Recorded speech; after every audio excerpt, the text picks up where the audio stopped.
Kita bertemu lagi dalam pertemuan keempat untuk mata kuliah manajemen pemasaran. Pada pertemuan keempat ini kita akan bahas terkait dengan strategi pertumbuhan bisnis dan strategi bersaing. Pesaing adalah sesuatu yang tidak mungkin dihindari oleh perusahaan. Perusahaan pasti memiliki pesaing, ya.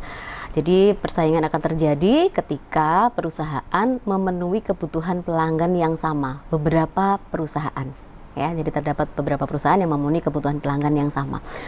Dalam hal ini kita akan bicara berikutnya persaingan berdasarkan tingkat substitusi produk. Pertama adalah persaingan merek. Pada persaingan merek, perusahaan melihat pesaing adalah perusahaan lain yang menawarkan produk dan jasa yang serupa pada pelanggan yang sama dengan harga yang sama. Sebagai contoh misalnya air minum dalam kemasan Aqua, dia akan melihat Le Mineral sebagai pesaing, ya. Persaingan industri. Pada persaingan industri, perusahaan akan melihat pesaing sebagai semua perusahaan yang membuat produk atau kelas produk yang sama. Ya, jadi semua air minum dalam kemasan bersaing, itu adalah persaingan industri. Ya, berbagai merek air minum dalam kemasan.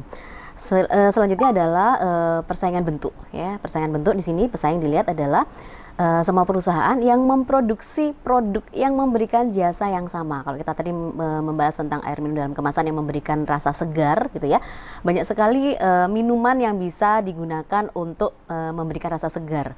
Ada minuman bersoda, gitu ya, ada air minum dalam kemasan, ada sirup, ya, itu adalah perusahaan-perusahaan yang bergerak di situ dalam jasa tersebut. Dia akan dilihat sebagai persaingan bentuk, ya. Persaingan generik. Persaingan generik melihat pesaing adalah semua perusahaan yang bersaing untuk mendapatkan uang konsumen yang sama. Jadi konsumen akan dihadapkan pada berbagai pilihan.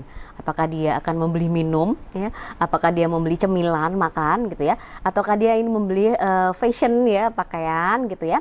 Ataukah dia ingin bepergian? Nah, uang konsumen ini, ya, harus diperebutkan oleh banyak perusahaan. Ini dikatakan adalah persaingan generik. Ya. Yang berikutnya adalah yang akan kita bahas terkait dengan daya tarik industri. Ya, ada 5 kekuatan yang menentukan daya tarik suatu industri. Yang pertama itu adalah berapa banyak perusahaan yang ada di dalam industri tersebut.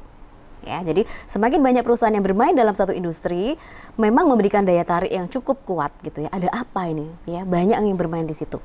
Ya, maka perusahaan-perusahaan akan berusaha ingin memasuki industri tersebut karena dalam industri tersebut buyersnya banyak biasanya, ya, pembelinya banyak. Waduh, profitabilitasnya akan pasti tinggi, ya, potensi, ya, prospeknya bagus, ya. Selain itu juga potensial untuk masuknya pemain-pemain yang baru. Nah, biasanya tuh industri yang menarik itu banyak perusahaan yang ingin masuk ke industri tersebut. Cuman persaingannya pasti akan semakin tinggi, ya.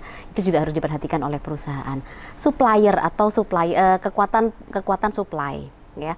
Bagaimana supplier itu punya kontrol, ya, terhadap perusahaan. Kalau perusahaan bisa mengontrol supplier sehingga bagaimana dia menciptakan atau membuat produk atau layanan itu tidak bermasalah, gitu ya, maka industri tersebut memiliki potensi yang bagus bagi perusahaan. Jika supplier punya kontrol yang tinggi dan perusahaan tidak punya kontrol terhadap bagaimana pengadaan hal-hal yang terkait dengan bagaimana perusahaan menciptakan suatu produk, maka sebaiknya perlu dipertimbangkan lagi. Yang terakhir adalah produk substitusi, ya, produk pengganti atau produk pilihan dari yang ada di dalam industri tersebut. Semakin banyak pilihan berarti semakin banyak pesaing, ya. Tadi kita sudah bahas tidak hanya pesaing dalam hal merek, ya, dalam hal industri, dalam hal bentuk, gitu ya. Persaingan generik pun juga ada. Jadi produk substitusi akan menjadi menjadi ancaman juga bagi perusahaan dalam suatu industri. Jadi perusahaan juga harus melihat bagaimana di dalam industri tersebut produk substitusi yang ada. Demikian penjelasan terkait dengan industri dan persaingan.